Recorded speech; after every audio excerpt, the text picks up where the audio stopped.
Hi everyone, Ian Aldridge here from Progressive Legal, talking today about restraint provisions in employment contracts. This is something that we find there's a lot of misinformation out there in the market. People say, oh, you can't enforce restraint provisions, because the court's not going to stop someone from getting a job. That might be the case generally, but in circumstances where the legitimate interests of the business should be protected, then the courts will enforce these types of restraint provisions.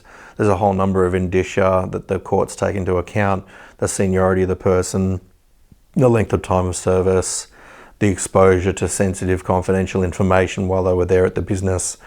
All of these factors get taken into account when it comes time to enforcement, but you can't enforce a right that you don't have. And there's no general position at law to be able to enforce these restraints unless they are expressed in writing. They're very clear, black and white, fair, and the best thing about these cascading clauses, which you might have heard of, where restraints operate for a certain number of months, so 12 months, 9 months, 6 months, 3 months, and all those things in case a court finds 12 months unenforceable, then 9 months, and if the court finds 9 months unenforceable, then 6 months, etc., etc. So then at least you know that from, say, for instance, 3 to 12 months, there's going to be some restraint during that time if the court deems the restraint generally to be fair.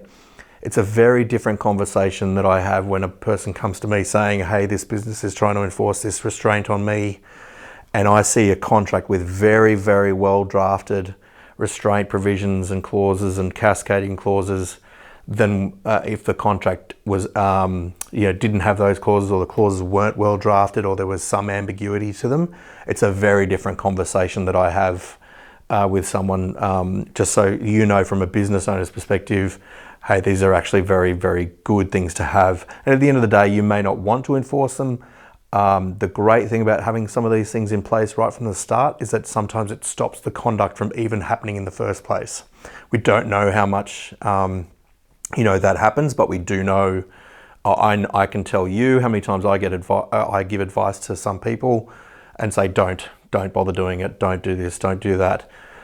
Here's the upper limit. Wait for this amount of time before you do any of these activities.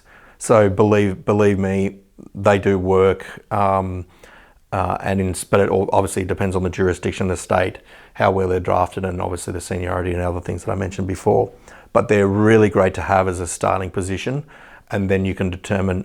Sometimes a business may not want to take these types of cases on, but then other circumstances, there are egregious cases of breaches of this type of conduct.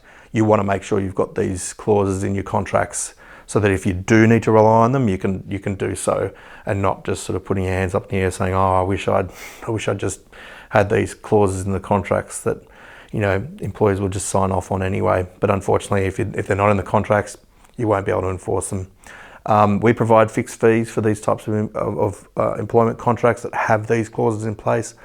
My opinion of most of the employment contracts that I see out there, they don't go far enough from a business owner's perspective to have these types of clauses in there, and cascading clauses with fair and reasonable amounts for reasonable periods of time. I can go through that with you if you want to have a chat. Thanks.